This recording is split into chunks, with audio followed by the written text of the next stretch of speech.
राम राम सभी को।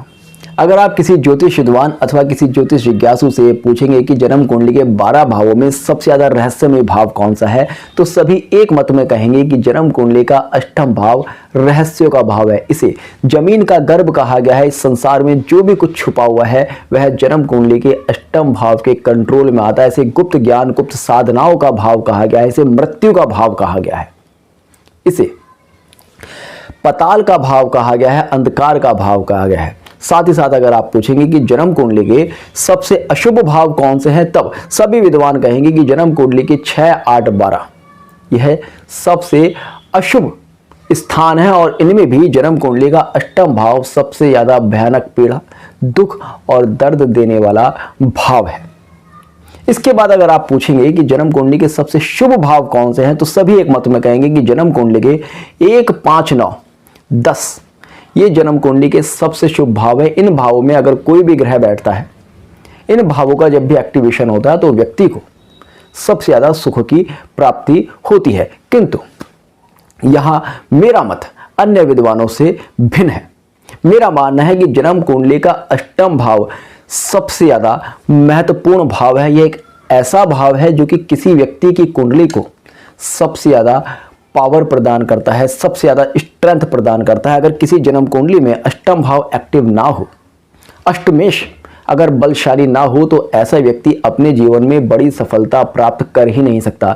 मेरे गुरु श्री RP ओझा भारद्वाज जी तो कहते हैं कि अगर किसी व्यक्ति को अपने जीवन में अधिक धन चाहिए तो ऐसे में उस व्यक्ति की जन्म कुंडली का अष्टम भाव जागृत होना बहुत ज्यादा जरूरी है, क्योंकि अष्टम भाव ही एकमात्र ऐसा भाव है जो कि किसी व्यक्ति को बहुत ज्यादा धन दे सकता है। क्यों और कैसे, आज की इस वीडियो में हम इसी पर बहुत ही डिटेल में डिस्कस करने वाले हैं। तो सबसे पहले तो एक मिथ के ऊपर बात करते हैं, जिसमें कहा जाता है कि जन्म कुंडली का अष्टम भाव मृत्यु का भाव है। तो देखिएगा, जन्म कुंडली का अष्टम भाव मृत्यु का भाव नहीं है। जन्म कुंडली का अष्टम भाव वास्तव में आयु का भाव है। यह हमें दिखाता है कि व्यक्ति की डेथ कैसे होगी, किंतु यह भाव कभी भी मृत्यु नहीं देता है। मृत्यु किसकी होती है? शरीर की, अर्थात लगन की।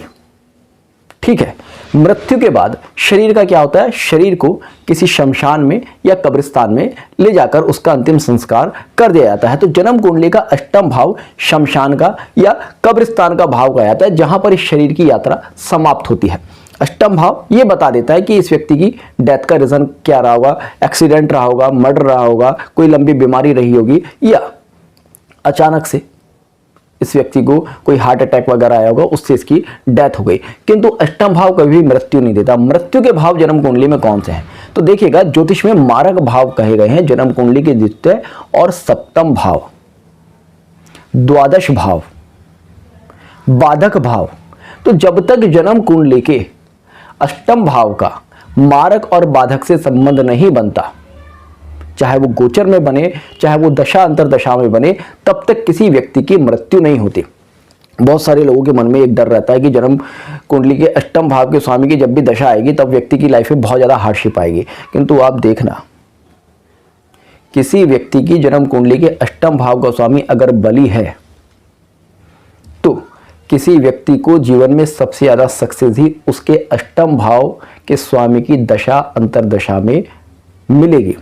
अष्टम भाव में सामान्यतः माना जाता है कि जब भी कोई ग्रह गोचर करेगा तब व्यक्ति को अपने जीवन में हार्डशिप का सामना करना पड़ेगा। जबकि आप देखना, जब भी किसी व्यक्ति की जन्म कुंडली में अष्टम भाव में शनि, गुरु इनका गोचर होगा और व्यक्ति की जन्म कुंडली में द्वित्वेश और लाभेश बली हैं, तब ऐसे में उस व्यक्ति को सबसे ज्यादा लाभ की प्राप्ति हुई होगी, सबसे ज्यादा धन की प्राप्ति हुई होगी। क्योंकि ज्योतिष शास्त्र में जन्म कुंडली के अष्टम भाव को अचानक होने वाली घटनाओं का भाव भी माना गया है। अब अचानक होने वाली घटनाओं में किसी व्यक्ति को अचानक धन लाभ हो गया हो, या किसी व्यक्ति को अचानक से कोई संपत्ति का लाभ हुआ हो, या किसी व्यक्ति को अचानक से कोई इंश्योरेंस का लाभ हुआ हो, अथवा किसी व्यक्ति का अचानक से धर्म में, ऑक्कल्ट में कोई इंटरेस्ट जाग गया हो, जिस इंटरेस्ट की वजह से उसके ज्ञान में बहुत ज्यादा वृद्धि हो गई हो, उसकी नेम फेम में बहुत ज्यादा वृद्धि हो गई हो, तो ऐसे में अष्टम भाव ही यह सब कुछ करने में सक्षम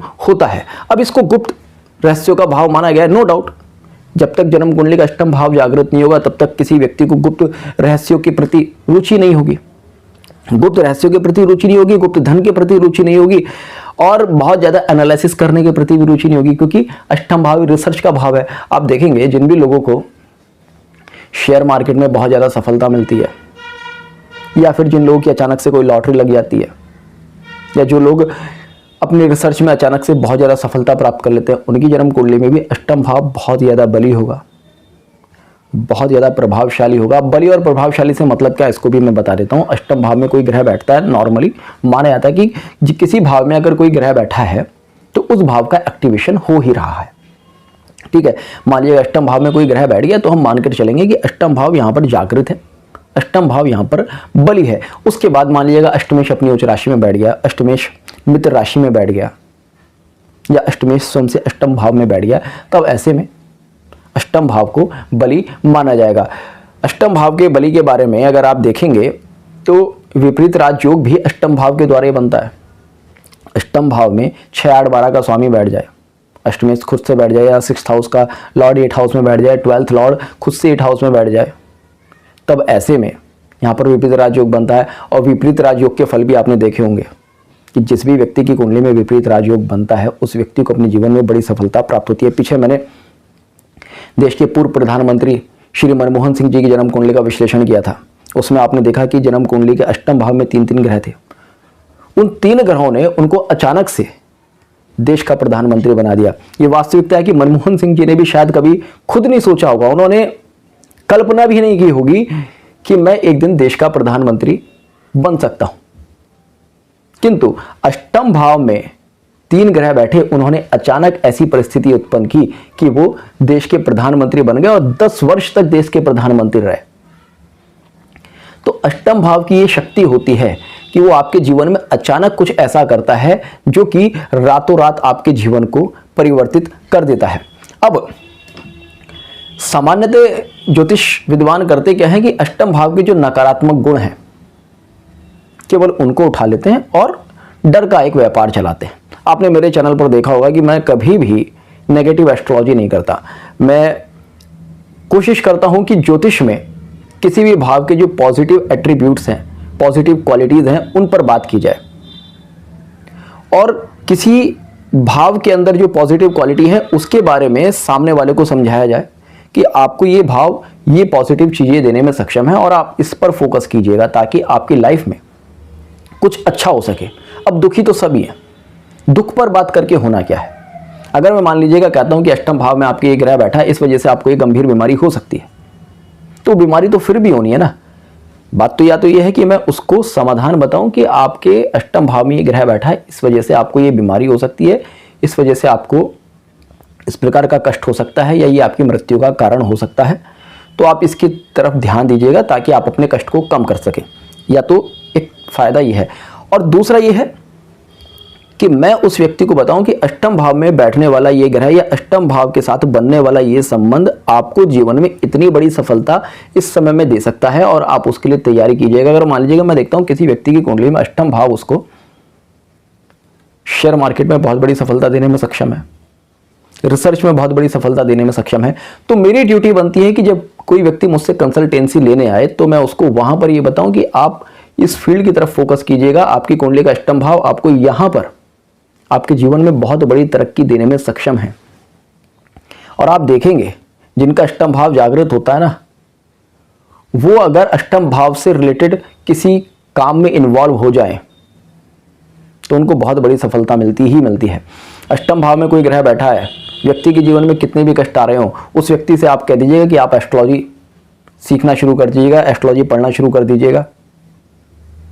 ये अष्टम भाव ही जागृत होकर आपकी लाइफ में बहुत ही तेजी से परिवर्तन देने शुरू कर देगा, पॉजिटिव इफेक्ट्स देने शुरू कर देगा। अब कई बार होता है क्या ना, अष्टम भाव किसी व्यक्ति का बहुत ज़्यादा एक्टिव है, अष्टमेश बहुत ज़्यादा जन्म कुंडली पर अपना प्रभाव डाल रहा है और व्यक्ति किसी ऐसे वर्क में लगा हुआ है जो कि अष्टम भाव की जो क्वालिटीज़ हैं वो उसकी लाइफ में इन्वॉल्व नहीं हो पा रही, तब वहाँ पर वो उसको कष्ट देगा। वहीं आप उस व्यक्ति को अष्टम भाव की किसी क्वालिटी से परिचित करा दीजिएगा, उसका साक्षात्कार करा दीजिएगा, ये अष्टम भाव ही उसकी जागृति का कारण बन जाएगा। अष्टम भाव बहुत ज़्यादा एक्टिव है, आप उससे कह दीजिएगा भाई आप मेडिटेशन कीजिएगा, आप ध्यान करना शुरू कीजिएगा, आप धार्मिक साहित्य पढ़ना शुरू कीजिएगा, आप तंत्र मंत्र की तरफ ध्यान देना शुरू कीजिएगा। ये अष्टम भाव ही उसको बहुत ज़्यादा सक्सेस देनी शुरू कर देगा। अब देखिएगा अष्टम भाव के बारे में मैं आपको एक एक्सपीरियंस बताता हूँ। अभी कुछ समय पहले किसी ने मुझसे कंसल्टेंसी ली थी और मैंने उनको सीधा सा बोला कि आप ज्योतिष और तंत्र मंत्र में बहुत ज़्यादा विश्वास रखती हैं, ठीक है, आपने मुझसे भी कंसल्टेंसी ली है, मगर आप खुद भी ज्योतिष जानती हैं और खुद भी तंत्र मंत्र जानती हैं। और अगर आप नहीं जानती हैं, मैंने उनको दोनों बात की, अगर आप नहीं जानती हैं, आपने कोई तंत्र मंत्र की साधना नहीं की है, कोई मंत्र साधना नहीं की है, ज्योतिष को बहुत ज़्यादा डीपली नहीं पढ़ा है, तब निश्चित तौर पर किसी व्यक्ति ने आपके ऊपर कोई तांत्रिक अभिचार किया होगा। उन्होंने मुझे सीधा सा रिप्लाई दिया कि अब से कुछ साल पहले मेरा ज्योतिष में, तंत्र मंत्र में, भक्ति में कोई विश्वास नहीं था और उस समय मेरे ऊपर एक तांत्रिक अभिचार हुआ। फिर मेरा धीरे धीरे इस तरफ रुझान हुआ और जब से मेरा इस तरफ रुझान हुआ है, मुझे अपने जीवन में सफलता भी मिली है, मुझे उच्च पदों की प्राप्ति भी हुई है, धन की भी प्राप्ति हुई है और वो तांत्रिक अभिचार वगैरह अपने आप कट गए, उनका भी निदान हो गया। तो होता क्या ना, आप किसी भाव से रिलेटेड क्वालिटीज अगर वो आपकी कुंडली में एक्टिव है तो जब तक अपने जीवन में नहीं उतारते तो वो आपको नेगेटिव तरीके से अपने असर देगा, क्योंकि अष्टम भाव तंत्र मंत्र का है। अब आप तंत्र मंत्र, ज्योतिष में, आध्यात्म में, मेडिटेशन में, एनी हाउ किसी भी तरह से अगर उन चीज़ों में खुद से इन्वॉल्वमेंट नहीं लेंगे तो आपको नेगेटिव तरीके से आपके जीवन में आएंगे ही आएंगे। हाँ, अब ये है अगर कोई व्यक्ति साइंटिस्ट है, रिसर्चर है, तो उसके व्यक्ति के लिए ज़रूरत नहीं है कि वो ज्योतिष पढ़े, तंत्र मंत्र पढ़े, क्योंकि वो भी अष्टम भाव की क्वालिटीज़ में आती है। अब जितने एस्ट्रोलॉजर्स हैं वो क्या कर रहे हैं, वो रिसर्च ही कर रहे हैं ना, जन्म कुंडली पर रिसर्च कर रहे हैं, लोगों को गाइड कर रहे हैं। तो अष्टम भाव की किसी क्वालिटी को समझकर आप जब अपनी लाइफ में कुछ करते हैं तो यह भाव आपको सफलता देता है। अब क्यों सफलता देता है, काफ़ी लंबा लेक्चर हो गया, मैं पहले आपको यह बताता हूं। तो देखिएगा, जैसे कि मैंने कहा कि धन तो व्यक्ति के जीवन में बहुत ज़्यादा देता है और अलग अलग तरह की सफलता देता है। अब धन के लिए आपकी जन्म कुंडली के दो मुख्य भाव होते हैं। पहला जन्म कुंडली का सेकंड हाउस, दूसरा 11th हाउस, ठीक है। सेकंड हाउस आपके बैंक बैलेंस का हाउस है, 11th हाउस आपकी डिजायर्स का हाउस है, आपके गेन का हाउस है, जो भी आप काम करते हैं उससे जो भी आपको गेन होता है। अब जन्म कुंडली के अष्टम भाव में कोई भी ग्रह बैठेगा तो सीधी सी बात है, उसकी सप्तम दृष्टि कहां होगी, आपके सेकंड हाउस पर, अर्थात आपके बैंक बैलेंस पर। और ये जो हाउस है, ये हाउस किसका है, अचानक होने वाली घटनाओं का। तो आप देखेंगे जन्म कुंडली के अष्टम भाव में कोई ग्रह बैठे और वो सेकंड हाउस पर दृष्टि डालेगा तो ऐसे व्यक्ति का अचानक से कहीं ना कहीं बैंक बैलेंस बढ़ेगा। फैमिली का हाउस है तो फैमिली में अचानक से कहीं ना कहीं पैसा आएगा। इसके बाद आप 11th हाउस देखिएगा। ज्योतिष का नियम है कि किसी भी भाव से केंद्र भाव उसके लिए सपोर्टिव होते हैं, स्ट्रांग होते हैं। तो आप देखेंगे 11th हाउस का दसम भाव, केंद्र भाव, अष्टम भाव ही है। आप 11 से काउंट कीजिएगा। जब आप 11 से काउंट करेंगे तो 1 2 3 4 5 6 7 8 9 10। तो ज्योतिष शास्त्र में जब भी कोई प्रेडिक्शन देना होता है किसी भाव के बारे में तो हम उस भाव को लगन बनाते हैं, उस भाव के केंद्र स्थान देखते हैं, उस भाव के त्रिकोण स्थान देखते हैं, उस भाव के 6-8-12 देखते हैं। तो उसका सेम तरीका यही होता है कि अब हमें 11th हाउस अर्थात किसी व्यक्ति के गेन को देखना है तो हमें 11th हाउस को लगन बनाना होगा। और 11th हाउस को जब हम लगन बनाएंगे तो 8th हाउस उसका 10th हाउस आएगा, जो कि उसका सबसे महत्वपूर्ण, सबसे स्ट्रॉन्ग केंद्र है। तो अर्थात अगर आपको अपने जीवन में बड़ा लाभ चाहिए, अगर आपकी इच्छाओं की पूर्ति चाहिए, तब ऐसे में आपका 8th हाउस और 8th लॉर्ड जागृत होना चाहिए, वो स्ट्रांग होने चाहिए। जिस व्यक्ति की कुंडली में 8th हाउस में कोई प्लैनेट ना हो या 8th लॉर्ड किसी तरह से 11th हाउस के साथ या सेकंड हाउस के साथ में संबंध ना बनाए, उस व्यक्ति को अपने जीवन में बड़ा धन मिल ही नहीं सकता। आप अपनी कुंडली में चेक कीजिएगा, अगर आपको किसी भी तरह से कभी भी अचानक से बहुत ज़्यादा धन लाभ हुआ हो या अगर आपको लगता है कि आपके पास पर्याप्त से ज़्यादा धन है, तो आप देखेंगे आपकी कुंडली के अष्टम भाव में कोई ग्रह होगा। अष्टम भाव में कोई ग्रह है तो उसकी 7th एस्पेक्ट आपके सेकंड हाउस पर आ गई और वो आपके 11th से 10th हो गया, ठीक है। तो आपको अचानक से धन लाभ हुआ ही होगा। इसके बाद, ठीक है, बहुत सारे लोग पूछते हैं कि क्या मुझे शेयर मार्केट में सफलता मिलेगी, क्या मुझे किसी लॉटरी में सफलता मिलेगी, क्या मुझे शिक्षा में सफलता मिलेगी। ये सारे के सारे प्रश्न अक्सर बहुत सारे लोगों के आते हैं। तो इन सब का जो मेन हाउस होता है वो होता है जन्म कुंडली का पंचम भाव। पंचम भाव को शेयर मार्केट का, लॉटरी का, सट्टे का, जुए का, इन सब का हाउस माना जाता है। और अगर इनसे लाभ चाहिए तो पंचम भाव आपका स्ट्रांग होना चाहिए, और पंचम भाव के साथ जन्म कुंडली का अष्टम भाव आपका स्ट्रांग होना ही होना चाहिए। 5 और 8 का जब तक किसी व्यक्ति की कुंडली में संबंध नहीं बनेगा तब तक उस व्यक्ति को शेयर मार्केट में सफलता नहीं मिलेगी, उस व्यक्ति को लॉटरी में सफलता नहीं मिलेगी, जुए में सफलता नहीं मिलेगी। एनी हाउ उस व्यक्ति को सडन गेन हो ही नहीं सकता। आप ऐसे किसी भी व्यक्ति की कुंडली देखिएगा जिसने शेयर मार्केट में रिसर्च की हो और उसको बहुत अच्छी तरह से अपने जीवन में लाभ मिला हो, अपने जीवन में उसने कोई बड़ी लॉटरी जीती हो, या रातों रात कोई व्यक्ति अमीर बन गया, उन सभी की कुंडली में 5 और 8 का संबंध मिलेगा। वॉरेन बफेट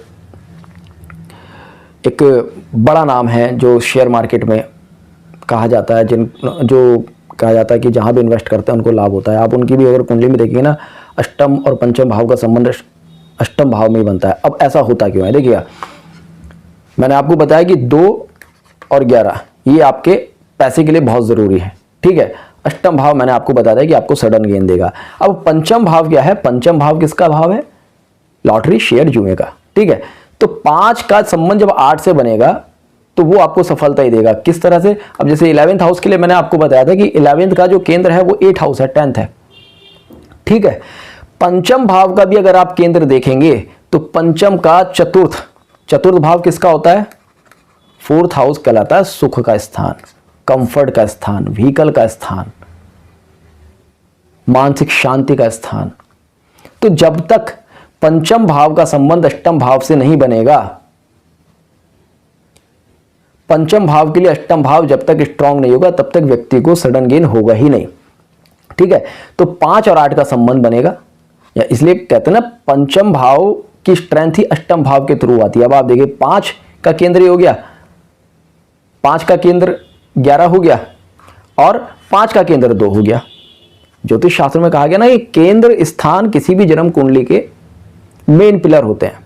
जैसे किसी बिल्डिंग को खड़ा करने के लिए आपको 4 पिलर्स की जरूरत होती है, ऐसी किसी जन्म कुंडली के बल के लिए 4 पिलर्स की जरूरत होती है, 1, 4, 7 और 10, जो कि केंद्र स्थान है। अब कंफ्यूजन क्या है कि ज्योतिष शास्त्र में मेनली मान लिया गया कि ये वाले जो 1, 4, 7 है, 1, 4, 7 और 10 ये भाव स्ट्रांग होने चाहिए तो जन्म कुंडली बली है। ऐसा नहीं होता।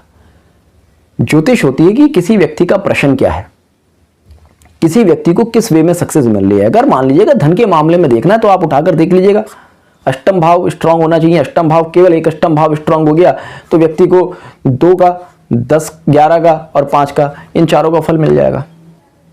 केवल अष्टम भाव स्ट्रांग देखकर आप उसको कह सकते हैं कि आप भाई शेयर मार्केट में चले जाओ, आप रिसर्च वर्क में चले जाओ। क्यों? पंचम भाव बुद्धि का भाव भी है, रिसर्च में आपको लाभ होगा क्योंकि अष्टम से दसम हो गया आपका। अगर आप रिसर्च को अपनी बुद्धि से किए जाने वाले कार्य को अपना प्रोफेशन बनाएंगे तो सीधी सी बात है आपको लाभ होगा ही होगा।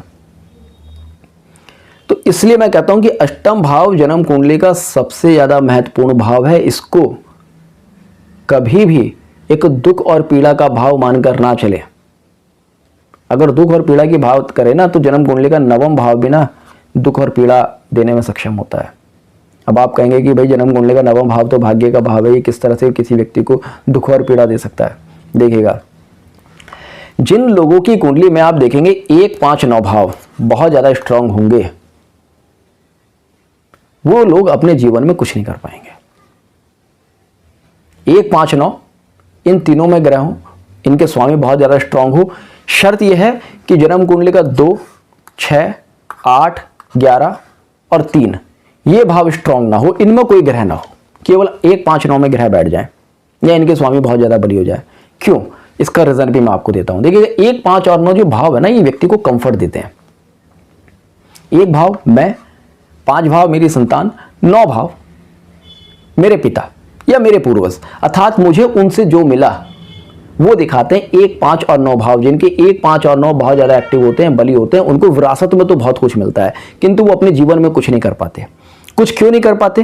क्योंकि अब देखिएगा, 6th हाउस जब तक किसी व्यक्ति का स्ट्रांग नहीं होगा, उस व्यक्ति के अंदर कंप्लीट करने की क्वालिटी नहीं आएगी। 3rd हाउस जब तक किसी व्यक्ति का स्ट्रांग नहीं होगा, उसके अंदर करेज नहीं आएगा। 8th हाउस जब तक स्ट्रांग नहीं होगा, उस व्यक्ति के अंदर रिसर्च करने की कैपेबिलिटी नहीं आएगी। 11th हाउस जब तक स्ट्रांग नहीं होगा, उस व्यक्ति को लाभ नहीं मिलेगा। लाभ कहां से? मान लीजिएगा 11th हाउस में सूर्य बैठा, सरकार से लाभ, केतु बैठा है, रिलीजियस एक्टिविटीज से लाभ, शनि बैठा है तो कर्म से लाभ। तो ग्रह का कारक क्या है, उस हिसाब से। तो मान लीजिएगा हम ज्योतिष की एक अवधारणा लेकर चलते हैं कि केवल 1, 5, 9 बहुत बली होते हैं, तो व्यक्ति को अपने जीवन में कंफर्ट मिलेगा। कंफर्ट मिलेगा, दादा परदादाओं का नेम फेम मिलेगा, उनका पैसा मिलेगा। किंतु अब 2 चीजें आती हैं। आप उसे कंफर्ट मानते हैं जिसे कि आपके दादा परदादाओं का नाम हो गया, कि भाई आपके नाम के साथ आपके दादा परदादाओं का नाम लिया जा रहा है, आपकी अपनी कोई पहचान ही नहीं है। या आप उसे एक रियल सक्सेस मानते हैं जहां पर कि आपके नाम से आपका पूरा कुल, आपका पूरा समाज चमक जाता है। तो ये स्थिति क्या देते हैं? ये एक देते हैं ये 6 भाव, अष्टम भाव, 11th हाउस, 2nd हाउस, जिन्हें की ज्योतिष में द्वि स्थान कहा गया है। अब द्वि स्थान भी नॉर्मली क्या ना, हमारे समाज में लोगों को हर चीज कंफर्ट जोन में चाहिए। मुझे अपनी लाइफ में ना स्ट्रगल ना करना पड़े, मुझे बैठे बिठाए मेरे दादा परदादाओं से मिल जाए। अगर ये टेंडेंसी जिन लोगों की है, उनके लिए 1, 5, 9 अच्छे हैं, और वो अपने जीवन में बिल्कुल शून्य होकर रह जाते हैं। अब 6th हाउस भी क्या है, देखिएगा 6th हाउस भी जब तक किसी व्यक्ति का स्ट्रांग नहीं होगा, उसे बहुत बड़ा लाभ नहीं होगा। मेरे गुरु तो कहते हैं ये सकल प्राप्तियों का लाभ है। क्यों? क्योंकि 7th हाउस क्या है? 7th हाउस आपके शत्रु का भाव है, आपके कंपटीटर का भाव है। कंपटीटर का जो लॉस हो गया वो क्या हो गया? आपका 6th हाउस। किसी भी हाउस से 12th हाउस उसका लॉस माना जाता है। तो आपके कंपटीटर का, आपके विरोधी का, आपके बिजनेस पार्टनर का भी हाउस 7th हाउस होता है। जब उसका कोई लॉस होगा तभी आपको कुछ लाभ आएगा। लाभ आएगा जब आप कंप्लीट करेंगे। तो यानी कि अगर 7th हाउस का लॉस देखें तो वो आता है 6th हाउस, यानी कि आपकी सकल प्राप्तियां, आपका गेन, और जो कि आपके 2nd के त्रिकोण में, 2nd के त्रिकोण में अर्थात आपके बैंक बैलेंस के। किसी भी भाव से त्रिकोण के भाव उसकी स्ट्रेंथ को दिखाते हैं, उनके आपस के एक रिलेशन होते हैं जो कि नाड़ी के होते हैं। जैसे कि हम नाड़ी में मानते हैं कि एक दूसरे से त्रिकोण में बैठने वाले ग्रह युति की तरह माने जाते हैं, एक दूसरे पर प्रभाव देते हैं। तो ये सारी चीजें अगर आप देखेंगे, समझेंगे ना, तो आपको समझ में आएगा कि किस तरह से केवल अष्टम भाव अगर बली हो गया व्यक्ति की कुंडली में तो उसको राजा बना सकता है। अब देखिएगा, हमारे समाज में ना लोग चाहते हैं कि भाई ससुराल से बहुत ज्यादा धन मिल जाए, डॉरी मिल जाए।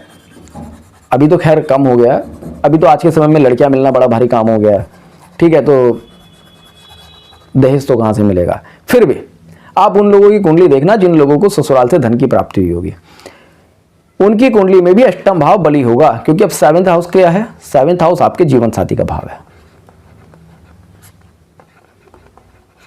आपके स्पाउस का भाव है।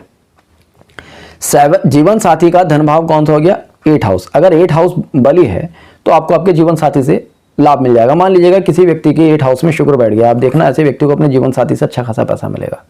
शादी हुई, शादी के बाद या तो ससुराल से पैसा मिले, या फिर शादी के बाद पत्नी इतनी लक्की निकल जाए कि व्यक्ति की लाइफ एकदम बदल जाए, उसके पास धन आना शुरू हो जाए। 8th हाउस जब तक बली नहीं है ना, किसी व्यक्ति को गड़ा हुआ धन भी नहीं मिलेगा। अब गड़े हुए धन के लिए भी ना 2 चीजें होती हैं। देखिए, एक तो होता है किसी व्यक्ति को गड़ा हुआ धन मिल गया जो कि वास्तव में मिलता है लोगों को, और दूसरी चीज ज्योतिष के अगर हम परिप्रेक्ष्य से देखें तो वहां पर देशकाल परिस्थिति भी ले आती है। यानी कि किसी व्यक्ति को रातों रात लाभ हो जाए, जैसे कि आपके पास कोई बेकार सी प्रॉपर्टी पड़ी थी, कोई जमीन पड़ी थी बेकार सी, चाहे बंजरी हो, और वहां से सरकार ने हाईवे निकाल दिया। तो जो जमीन आपकी 1 लाख रुपए बीघा की भी नहीं थी, जिस पर कोई खेती भी नहीं थी होती थी, वर्षों से बेकार पड़ी थी, और गवर्नमेंट ने वहां पर हाईवे निकाल दिया, कोई एयरपोर्ट आ गया, तो उसकी कीमत पता चला 50 लाख रुपए बीघा की हो गई, तो वो भी आपके लिए एक सडन गेन है। तो उस तरह से भी ना 8th हाउस वर्क करता है। अब आप देखेंगे 6th हाउस क्या है? इंश्योरेंस का हाउस माना जाता है, इंश्योरेंस का हाउस माना जाता है, लिटिगेशन का हाउस माना जाता है। और 8th हाउस के लिए ना ये 3rd हाउस होता है, सॉरी 6th हाउस के लिए 8th हाउस 3rd हाउस होता है, और 8th हाउस के लिए ये होता है 11th हाउस। किसी भी भाव का तृतीय भाव उस भाव के गुणों में वृद्धि करने वाला भाव माना जाता है, और किसी भी भाव का 11th हाउस उसके लाभ का भाव माना जाता है। अर्थात अगर 8 हाउस बली है, 8 किसी तरह से 6 के साथ में संबंध बना लेगा तो ऐसे में व्यक्ति को इंश्योरेंस के थ्रू भी लाभ होगा। आप देखना, अगर किसी व्यक्ति का 6 लॉर्ड अगर 8 हाउस में बैठ गया ना, जिनको कभी भी इंश्योरेंस से कोई पैसा मिला है, एनी हाउ कोई प्रोविडेंट फंड मिला है अच्छा खासा, या जिनको किसी तरह की कोई अनएक्सपेक्टेड इस तरह की इनकम हुई हो, या किसी को मुकदमेबाजी से भी लाभ हुआ, पता चला आपको किसी ने आपके ऊपर कोई फर्जी मुकदमा कर दिया, या आपने किसी के ऊपर कोई मुकदमा कर रखा था और जब उसका सेटलमेंट हुआ तो आपको बहुत ज़्यादा लाभ हुआ। आप देखना उनका 6 और 8 का संबंध बनेगा। 8 लॉर्ड या तो 6 हाउस में बैठेगा या 6 लॉर्ड 8 हाउस में बैठा होगा। अगर आपकी कुंडली में ना तो आप नीचे कमेंट में बताना। अगर आपको कभी शेयर मार्केट से लाभ हुआ है तो आप देखना 5, 8, 2, 11 का रिलेशन होगा, आप देखो और नीचे कमेंट में आप मुझे बताओ कि क्या आपके में ऐसा कोई योग है। ठीक है, तो 6 और 8 का ये संबंध बनता है तो व्यक्ति को इस तरह से बढ़िया लाभ होता है। अब देखिएगा, मैंने अभी क्या कहा था, 7th हाउस और 6th हाउस को जब मैं बता रहा था कि किसी भी हाउस से 12th हाउस उसके लॉस का हाउस होता है, और लॉस का हाउस होने का मतलब है कि आपको उससे लाभ होगा। किसी का एक का नुकसान दूसरे का फायदा, इस सृष्टि का नियम है। एक रोता है तो दूसरा हंसता है। ठीक है, तो अब 9th हाउस हमारे पिता का भाव है,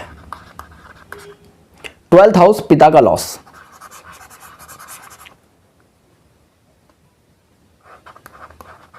किसका? पिता का। मैंने आपसे कहा कि जब भी 8 हाउस में कोई प्लैनेट बैठता है या 8 हाउस एक्टिव होता है तो आपके 2nd हाउस को, आपके फैमिली हाउस को, आपके फाइनेंस के हाउस को, बैंक बैलेंस के हाउस को बूस्ट करता है। और 4th हाउस क्या है? यह हाउस किसका है? प्रॉपर्टी का।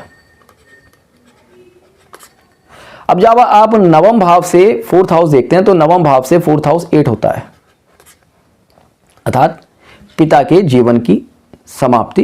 पिता के लिए तो क्या हो गया? ये शमशान हो गया, जहां पर पिता का अंतिम संस्कार किया जा रहा है। पिता का जब लॉस होगा तभी आपको प्रॉपर्टी मिलेगी, तभी आपके धन में, बैंक बैलेंस में वृद्धि होगी, आपका कंट्रोल आएगा। तो 8 हाउस आपको पैटर्नल प्रॉपर्टी भी दिलाता है, विरासत में भी संपत्ति दिलाता है। जिन लोगों की कंप्लेन नहीं होती ना कि मुझे विरासत में कुछ नहीं मिला, आप देखना उनकी कुंडली का 8वां भाव अष्टमेश कमजोर होगा, विरासत में उसी को नहीं मिलता। 10-20 कुंडली उठाइएगा, अध्ययन कीजिएगा ऐसे लोगों की जिनको विरासत में कुछ नहीं मिला, उनका अष्टमेश पावरफुल नहीं होगा। विरासत में धन देने वाला भी यही भाव है। तो आप देखिएगा कितने तरीके से इसने धन दिया।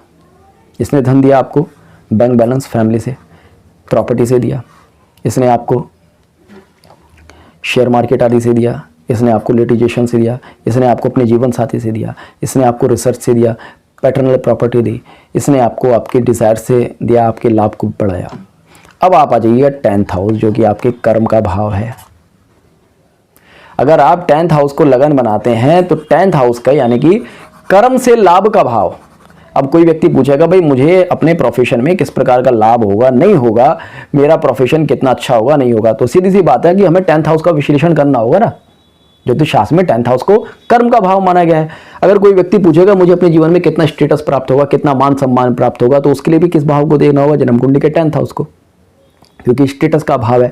अब जब हम 10th हाउस को देखते हैं तो 10th हाउस का जो लाभ भाव है वह भी हमारी जन्म कुंडली का 8 हाउस ही है। तो जब तक 8 लॉर्ड 10th लॉर्ड को किसी प्रकार से ब्लेसिंग नहीं देगा, किसी प्रकार से सपोर्ट नहीं देगा, तब तक आपको आपके कर्म से भी लाभ नहीं मिलेगा, आपको आपके कर्म में भी बहुत ज्यादा सपोर्ट नहीं मिलेगा। तो आप देखिएगा कि अगर हम भाव से भाव की कैलकुलेशन करते हैं तो किस तरह से ये कितने सारे भावों का केंद्र स्थान बन जाता है, कितने सारे भावों का ये लाभ स्थान बन जाता है। किसी भाव का जैसे 6th हाउस का ये मल्टीप्लाई हाउस बन जाता है। तो अकेला ये भाव कितना कुछ देने में सक्षम है। इसलिए मैं हमेशा कहता हूं कि ज्योतिष जब भी की जाए ना, नकारात्मकता दूर करके की जाए, माइंड से नेगेटिविटी को निकालकर पॉजिटिविटी के साथ की जाए। और हमारा काम यही होना चाहिए कि हमें व्यक्ति के जीवन में पॉजिटिविटी बढ़ानी चाहिए। एक एस्ट्रोलॉजर का कभी भी ये काम नहीं होना चाहिए कि उसको डरा दिया कि भाई आपके अष्टम भाव में एक ग्रह बैठा है, आपको इतनी गंभीर बीमारी दे देगा, आपको ऐसे मार देगा, आपको वैसे मार देगा। अरे भाई मृत्यु तो शाश्वत सत्य है। हमारे पास कभी कोई ये डर पूछने के लिए नहीं आता कि भाई मैं कब मरूंगा, क्यों मरूंगा। और ठीक है, कुछ लोगों की जिज्ञासा होती भी है, तो 5 से 7% लोग उस तरह के मिलेंगे कि भाई मैं किस तरह से मिलूंगा, कहाँ, किस तरह से मरूंगा, कैसे मरूंगा। और उसमें भी ठीक है, आप कॉज ऑफ डेथ बता सकते हैं, मगर ये थोड़ी इतना कि डरा दो भाई ये तुम्हारे अष्टम भाव में ये ग्रह बैठा है तो आपको ऐसा हो जाएगा, आपने ये शांति नहीं कराई तो ऐसा हो जाएगा, आपने वो नहीं कराया तो वैसा हो जाएगा, आपके बच्चे मर जाएंगे, ये हो जाएगा, वो हो जाएगा, आपकी प्रॉपर्टी खत्म हो जाएगी। आप देखिएगा अष्टम भाव की जितनी भी लिंकेज मैंने आपको बताई, एक भी लॉजिकल नहीं होगी, क्योंकि पंचम का केंद्र हो गया, छठे का मल्टीप्लाई हो गया, 7th का धन हो गया, 9th का लॉस हो गया तो उसने आपको धन दिया, 10th का 11th हो गया, 11th का 10th हो गया, 2nd का 7th हो गया, 4th का 5th हो गया। तो कितने सारे तरीकों से, कितने सारे भावों से ये अकेला भाव आपको आपके जीवन में सक्सेस देने की कोशिश कर रहा है। मैं अपने सारे स्टूडेंट से, जब भी मैं नाड़ी एस्ट्रोलॉजी के कोर्स कराता हूँ, अपने सारे स्टूडेंट से इसलिए ही कहता हूँ कि भाई बी पॉजिटिव, पॉजिटिव होकर एस्ट्रोलॉजी कीजिएगा, आपको बहुत ही सटीक रिजल्ट मिलेंगे और आपको नेम फेम सक्सेस भी मिलेगी। अब देखिएगा ये 8 हाउस ही होता है जो किसी व्यक्ति को मृत्यु से लड़ने का ज्ञान भी देता है। अब देखिएगा जितने भी डॉक्टर्स होते हैं ना, आप सबकी कुंडली उठाकर देख लीजिएगा, 8 हाउस उनका एक्टिव मिलेगा ही मिलेगा। तो ये 8 हाउस ही है जो कि उनको किसी व्यक्ति के जीवन को बचाने की, मृत्यु से लड़ने की शक्ति दे रहा है। जिस डॉक्टर का 8 हाउस एक्टिव नहीं होगा, 8 लॉर्ड या तो 8 हाउस में बैठे या 6th हाउस के साथ रिलेशन बनाए या 12th हाउस के साथ रिलेशन बनाए या फिर लगन के साथ अथवा 10th हाउस के साथ रिलेशन बनाए, जिनका ये रिलेशन नहीं मिलेगा ना, वो व्यक्ति केवल नाम का डॉक्टर होगा, वो कभी भी किसी को जीवन में बहुत अच्छे से ट्रीटमेंट दे ही नहीं पाएगा। क्योंकि मृत्यु से लड़ने का, मृत्यु से बचाने का आपको शमशान में जाकर शमशान में जाने से बचाने का ज्ञान ही नहीं देगा। तो ये अकेला 8 हाउस होता है जो इतने सारे पॉजिटिव एट्रीब्यूट रखता है। 12th हाउस भी क्या है ज्योतिष में? 12th हाउस क्या है, किसका भाव है? विदेश का। इसका त्रिकोण क्या है? अष्टम भाव है। अगर कोई व्यक्ति अपने जीवन में विदेश जाकर कहीं सेटलमेंट चाहता है, विदेश यात्रा पर जाना चाहता है, एक्सपोर्ट इंपोर्ट से रिलेटेड कोई वर्क करना चाहता है, तो उसकी कुंडली में अष्टम और 12th का भी संबंध होना बहुत ज़्यादा जरूरी है। क्योंकि इसका त्रिकोण भाव है, एक दूसरे के त्रिकोण भाव एक दूसरे को सपोर्ट करते हैं। आप देखेंगे किसी भी लगन की कोई भी कुंडली उठा लीजिएगा, एक दूसरे के जो त्रिकोण भाव होते हैं ना, वहाँ पर जो राशि आएंगी वो आपस में एक दूसरे की मित्र होंगी, वहाँ के जो राशि स्वामी होंगे वो आपस में मित्र होंगे। मान लीजिएगा मेष लगन की कुंडली है तो यहाँ पर 8 नंबर आएगा, यहाँ 12 नंबर आएगा, तो मंगल गुरु एक दूसरे के त्रिकोण में जो ग्रह हैं वो आपस में शत्रु हैं। वृषभ लगन की कुंडली है तो यहाँ पर क्या आएगा? 9, ठीक है। यहाँ पर क्या आएगा? Mars, Jupiter Mars. कोई भी कुंडली उठा लीजिएगा, किसी भी लगन की उठा लीजिएगा, एक दूसरे के त्रिकोण में जो ग्रह बैठे होते हैं ना वो एक सी प्रकृति के होते हैं। इनकी जो राशियाँ होती हैं उनके भी तत्व सेम होते हैं। जैसे कि ये 9 नंबर फायर, 1 नंबर फायर। तो किसी भी भाव के लिए कह देना कि यह नेगेटिव है अपने आप में बहुत गलत है। आने वाली वीडियोस में मैं 8 हाउस में बैठकर प्लैनेट्स किस तरह से इम्पैक्ट देते हैं और कुछ ऐसे लोगों की कुंडली भी आपके सामने रखूंगा जिन्होंने 8 हाउस की पावर से अपने जीवन में बहुत कुछ अचीव किया है। तो जुड़ रहेगा एस्ट्रो सूत्र के साथ। मिलते हैं नेक्स्ट वीडियो में, तब तक के लिए जय हिंद, जय भारत।